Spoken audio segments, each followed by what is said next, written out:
दोस्तों, आज की कहानी है नालायक बेटा। बेटा, हमारा एक्सीडेंट हो गया है। मुझे तो ज़्यादा चोट नहीं आई है, लेकिन तेरी माँ की हालत गंभीर है। कुछ पैसों की ज़रूरत है और तेरी माँ को खून भी देना है। 62 साल के माधव जी ने अपने बड़े बेटे से फ़ोन पर कहा, पापा, मैं बहुत व्यस्त हूँ। आजकल मेरा आना नहीं हो सकेगा। मुझे विदेश में नौकरी का पैकेज मिला है, तो उसी की तैयारी कर रहा हूँ। आपका भी तो यही सपना था ना, इसलिए हाथ भी तंग चल रहा है। पैसे की व्यवस्था कर लीजिए, मैं बाद में दे दूँगा। उनके बड़े बेटे इंजीनियर बेटे ने जवाब दिया। उन्होंने अपने दूसरे डॉक्टर बेटे को फ़ोन किया, तो उसने भी आने से मना कर दिया। उसे अपनी ससुराल में शादी में जाना था। हाँ, इतना ज़रूर कहा कि पैसों की चिंता मत कीजिए, मैं भिजवा दूंगा। यह अलग बात है कि उसने कभी पैसे नहीं भिजवाए। फिर क्या था, एक बाप ने मायूसी से फ़ोन रख दिया। अब इस नालायक को फ़ोन करके क्या फ़ायदा, जब ये दो लायक बेटे कुछ नहीं कर रहे। वो तो नालायक क्या करेगा, उन्होंने सोचा और बोझिल कदमों से अस्पताल में पत्नी के पास पहुँचे और कुर्सी पर ढेर हो गए। पुरानी बातें याद आने लगी। माधव राय जी स्कूल में शिक्षक थे। उनके 3 बेटे और एक बेटी थी। बड़ा बेटा इंजीनियर और मझला डॉक्टर था। दोनों की शादी बड़े घरानों में से हुई थी और अपनी पत्नियों के साथ अलग अलग शहरों में रहते थे। बेटी की शादी भी उन्होंने खूब धूमधाम से की थी। सबसे छोटा बेटा पढ़ाई में ध्यान नहीं लगा पाया। 11वीं के बाद उसने पढ़ाई छोड़ दी और घर में ही रहने लगा। कहता था, मुझे नौकरी नहीं करनी, अपने माता पिता की सेवा करनी है। इसी बात पर मास्टर साहब उससे हमेशा नाराज रहते थे। उन्होंने उसका नाम ही नालायक रख दिया। दोनों बड़े भाई पिता के आज्ञाकारी थे, पर वह गलत बात पर उनसे भी बहस कर बैठता था। इसलिए माधव जी उसे पसंद नहीं करते थे। जब माधव जी रिटायर हुए तो जमा पूंजी कुछ भी नहीं थी। सारी बचत दोनों बच्चों की उच्च शिक्षा और बेटी की शादी में खर्च हो गई। शहर में एक घर, थोड़ी ज़मीन और गांव में एक थोड़ी सी ज़मीन थी। घर का खर्च उनकी पेंशन से चल रहा था। माधव जी को जब यह पता चला कि उनका छोटा बेटा अब सुधरने वाला नहीं है, ना ही वो अब पढ़ने वाला है, तो उन्होंने बंटवारा कर दिया और उसके हिस्से की ज़मीन उसे देकर उसे गांव में ही रहने भेज दिया।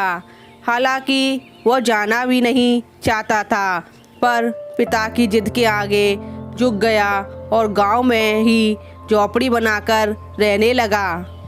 माधव जी हमेशा अपने दोनों होनहार और लायक बेटों की बड़ाई किया करते।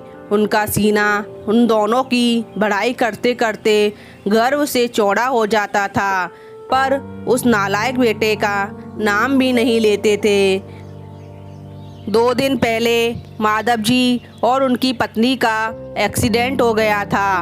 वह अपनी पत्नी के साथ सरकारी अस्पताल में भर्ती थे और डॉक्टर ने उनकी पत्नी का ऑपरेशन करने को कहा था। पापा पापा सुनकर तुंदरा टूटी तो देखा सामने वही नालायक खड़ा था। उन्होंने गुस्से से मुंह फेर लिया, पर उसने पापा के पैर छुए रोते हुए बोला, पापा, आपने इस नालायक को क्यों नहीं बताया? पर मैंने भी आप लोगों पर जासूस छोड़ रखे हैं। खबर मिलते ही भागा चला आया आप दोनों के पास।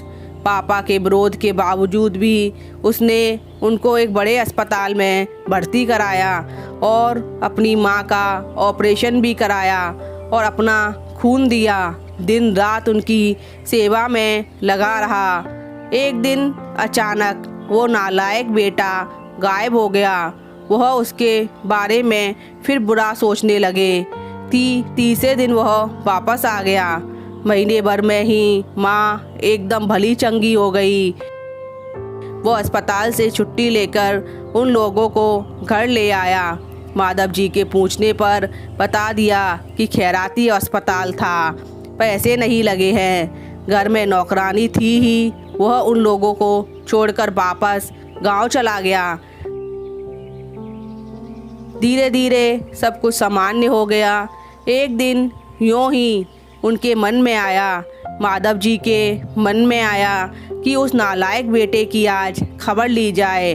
दोनों जब गांव के खेत पर पहुँचे तो झोपड़ी में ताला लगा देखकर चौंक गए। उनके खेत में काम कर रहे आदमी से पूछा तो उसने कहा, यह खेत अब मेरे हैं। क्या? पर यह खेत तो उन्हें बहुत आश्चर्य हुआ। हाँ, उसकी माँ की तबीयत बहुत ख़राब थी, उसके पास पैसे नहीं थे, तो उसने अपने सारे खेत मुझे बेच दिए। वह रोजी रोटी की तलाश करने में दूसरे शहर चला गया है। बस यह झोपड़ी उसके पास रह गई है, ये रही उसकी चाबी। उस आदमी ने कहा। वह झोपड़ी में दाखिल हुए तो बस उस नालायक की याद आ गई। टेबल पर पड़ा लिफाफा खोलकर देखा तो उसमें रखा अस्पताल का 9 लाख का बिल। उनको मुंह चिढ़ाने लगा। उन्होंने अपनी पत्नी से कहा, जानकी, तुम्हारा बेटा नालायक तो था ही, आज झूठा भी निकला। अचानक उनकी आंखों से आंसू गिरने लगे और ज़ोर से चिल्लाए, तू कहाँ चला गया नालायक? अपने पापा को छोड़कर एक बार वापस आ जा, फिर मैं तुझे कहीं नहीं जाने दूंगा। उनकी पत्नी की आंखों से भी आंसू गिर रहे थे और माधव जी को अब आज बस अपने नालायक बेटे का इंतज़ार था, जो उसे एक बार गले लगाना चाहते थे। सचमुच बहुत नालायक था। तो दोस्तों, आज की कहानी आपको कैसी लगी? पसंद आई तो चैनल को लाइक, सब्सक्राइब और शेयर ज़रूर करें। धन्यवाद।